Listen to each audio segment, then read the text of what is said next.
Here today disking corn stalks with my Farmall M. This is the powerful one that my grandson and I worked on a while back, and continue to use it here for a variety of things.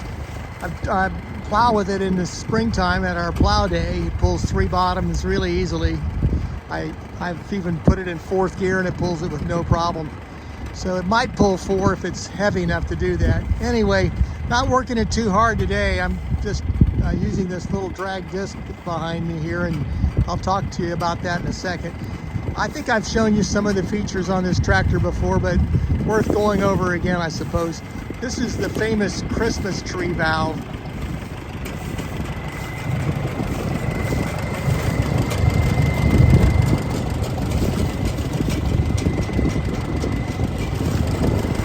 And this is what gives you two-way hydraulics on this tractor. Not live hydraulics, but two-way at least.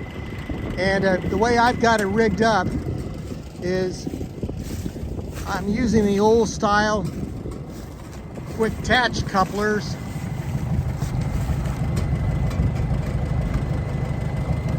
Of course, I don't have hydraulics on this disc, so I've not got it hooked up here, but they snap in pretty easily and release pretty easily. Sometimes you have to use a hammer on them to get that one little trip mechanism knocked back, but it's not very hard to do.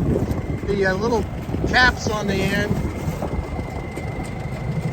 are very hard to find, and I've paid up to 20 bucks a piece for them. If I found them, a lot of the swap meets I've gone to, people just don't have them. So the tractor has 2 controls on the hydraulics.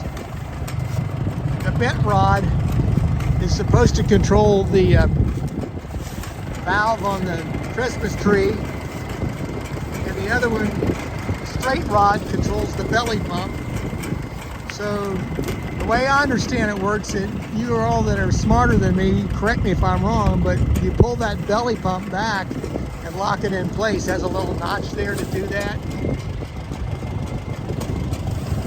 And then you use the upper rod to raise or lower the implement. Again, not live, but two-way. Other features on the tractor, I believe in adding things to them if they don't have them. So I put a toolbox on it. I have this gas cap that's supposed to give you a reading on how much gas you got. It's not that accurate, to be honest. It does have the fenders with it. That's always valuable. And battery box right here. So I'm always looking for things to put on them. M&W made a bunch of stuff. I put this one has the regular Farmall friction throttle on it. The other M that I have has the M&W. Now I'm going to describe the disc a little bit. I have never used this disc. I bought this a number of years ago for not much money, and I got to looking at the 2 of them that I have like this. They're international discs, and this one was the little better of the 2, so I decided to use it. The other one's a little larger, but not near as good a shape. So all I've done so far is I've greased it up and oiled it up in different spots.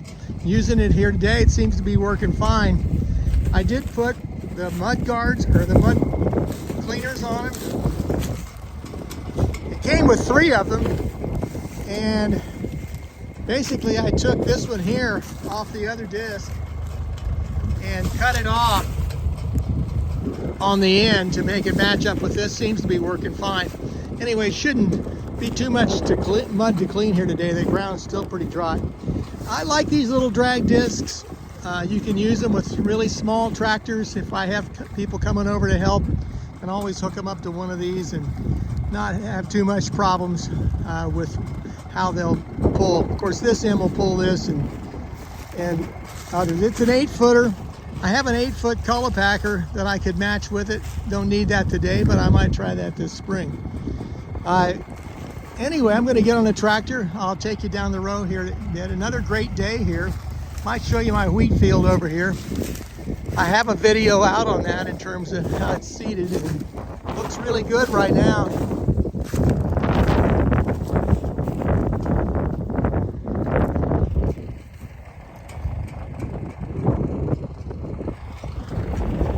So we'll see how that turns out. I've always had good luck with wheat.